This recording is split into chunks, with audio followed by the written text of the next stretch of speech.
Do you in any way consider the Bears putting the franchise tag on cornerback Jaylon Johnson a failure for the Bears general manager Ryan Poles? Poles, who said at the scouting combine last week that he didn't want to use the tag on Johnson, still has plenty of time to negotiate with the player. But if Johnson ends up playing on the tag, is that a failure?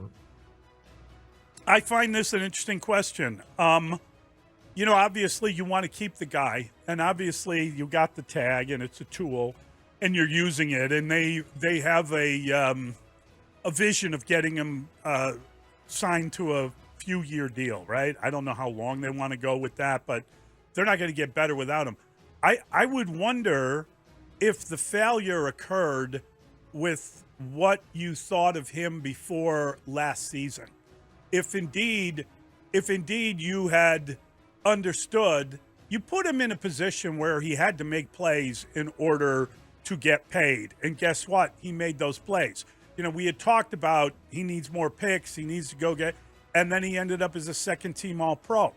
I think that if anything, the failure wasn't getting to him earlier and getting him under contract, and maybe that's because they didn't know what he was, or they didn't anticipate that he would do well enough where they had to put a franchise tag on him. So in honesty, the evaluation of the player was obviously faulty because you just gave him $19.8 million for next year. There is plenty of time, and they will be able to negotiate. But if, you got to understand, you're starting at $20 million now, right? He's guaranteed that.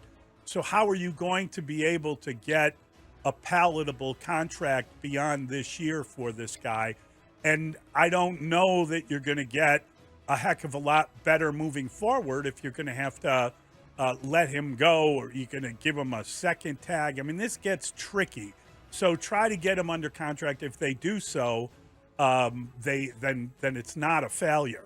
But I do wonder, when you go back and you look at it, why didn't they go to him earlier? Why didn't they get him signed to a contract earlier? That would be my only question about the process. I'm glad they used the tag on him because I want the guy back. Yeah, it's a good point. The fail could have been last offseason, but he was having problems catching the ball when it was hitting him in the chest. He didn't exactly catch the ball every time this year when it hit him in the hands or the chest. He's also had some things to say about the coaching staff. He didn't get off to the best foot with Matt Eberflus, and that was Ryan Poles' guy, whether it came together because of common agents or whatever. But Ryan Poles and Matt Eberflus were a package deal.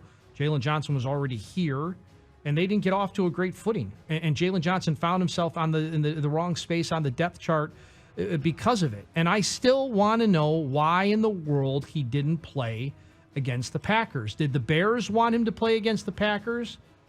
And he said no because of a little bit of this. Which way did that go?